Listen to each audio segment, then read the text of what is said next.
In the wake of the 9/11 terrorist attacks on America, many Muslims feel they've been unfairly tarred with the same brush as the extremists. Here in multicultural Australia, people from a range of ethnic backgrounds have joined forces to attempt to dispel such views. Two members of the Together for Humanity program are leading by example.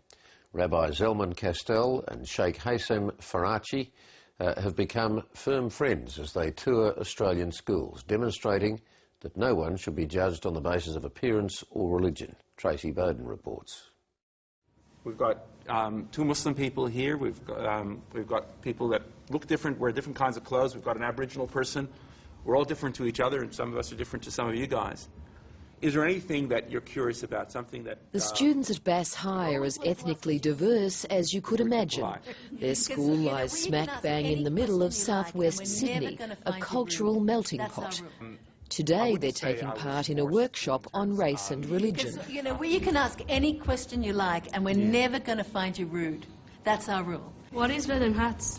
Were you guys forced into your religion or did you do it on your own will? The program is run by the non-profit group Together for Humanity. The organisation's national director is Rabbi Zalman Castell. In simple terms, we're trying to teach children to reject prejudice, to appreciate people who are different to themselves, and recognise that together we can do a lot that serves as common values. Working closely with the rabbi in the school's program is Sheikh Haysem Farachi. A lot of the schools that we go to, we ask the question, has anyone ever met a Muslim before? Has anyone ever met a Jew before? And the majority will say no. This whole set of beliefs. The rabbi and the sheikh are practicing what they preach. Two men you might expect to have little in common have become firm friends. That people want to be seen as individuals. And I have a lot of respect for Rabbi Zalman. I believe he's a man of God and I believe he's a sincere person. It's probably not the best to say in front of him. Not good for his humility, but the question's been asked, so... Sometimes the services be led from here, so that's not the reading the scroll, this is the prayers. This is a verse from Psalms from King David. The rabbi has invited the sheikh to take a look around his place of worship, Sydney's great synagogue. The pair's friendship belies vastly different upbringings and belief systems. The holy days of Rosh Hashanah Yom Kippur. Would you call it an unlikely friendship? Yeah, I think I would never have imagined that I would be friends with a sheikh growing up where I did. It just wasn't something I could ever dream of, really.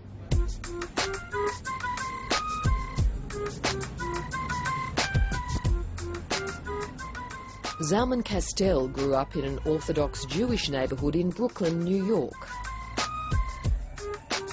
I grew up on stories of religious leaders in Eastern Europe, Christian leaders, revving the peasants up to do pogroms and attack the Jewish people. By contrast, Haysem Farachi describes himself as an Australian born and bred. I consider myself just a typical Aussie bloke. I didn't grow up in an enclave of Muslims or Islam or anything like that. Haysem Farachi spent his youth at Chatswood on Sydney's North Shore. He fitted right in after developing a passion for a very Australian pastime. I grew up playing footy like everyone else and going to the beach and riding my bike around and naturally after falling in love with the ocean that I became a surfer. The sheikh is keen to dispel stereotypes held by many in a time of global terrorism. I'm an Australian. I'm an Australian and I'm a Muslim, and I think those two things go very well together. They go hand in hand, because contributing as a good citizen is part of my faith, and that's what I aim to do. Ascombe in Sydney's affluent eastern suburbs is another of the schools taking part in the tolerance program. First of all, let's give a warm welcome to Sheikh Haysem, who's come all the way from Lakemba, I think. Students are given the chance to meet children from different backgrounds. Why do Muslims pray 5 times a day? When I go off to pray, I find that it's good for me to recenter and refocus about what the most important things are in life and prioritise myself as well.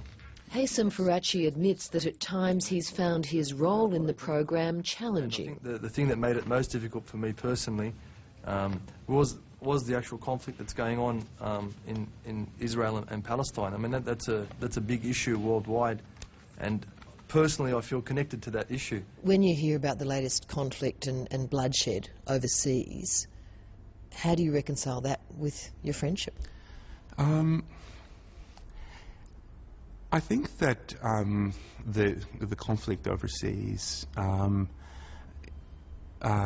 makes the friendships I have with Sheikh or with some Palestinian people of Palestinian heritage who live in Australia and have worked in the program. It makes those relationships even more important. I feel that in some small way there's a little dot of light. All the writing you see, this is from the Quran. We consider this the most powerful verse in the Quran. So what does it actually say? It's about God.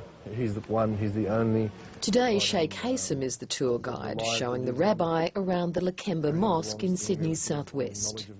On Friday, this is where the Imam will go and make the sermon. I think the kids can sense that we actually know each other well and respect each other and like each other. And I think for the kids, in some ways, that's the most powerful thing we can say is just by being there. You might be curious about how we get along and how we deal with our differences, because we have different points of view and different ideas about how things should be done. How do you measure if the program in the schools is working? We are gathering some data and looking at before and after attitudes immediately as well as further down the track, and we've seen very substantial improvements in the percentage of students that will make negative assumptions going down and the number of positive assumptions going up. That's probably from a bit deeper, so let's blow some tolerances. So far, more than 50,000 Australian students have taken part in the Together for Humanity program. The team has developed an online teaching resource and hopes to eventually reach all states and territories. I think it's important because I think it's like trying to share awareness of what we should be doing, as like we are going to be the future generation. Maybe we actually might have a say and we might change something in the world today. Just exercise some curiosity with regards to the people who are different, so that we don't make those kinds of assumptions and that we see each other as brothers and sisters. So thanks very much for having us.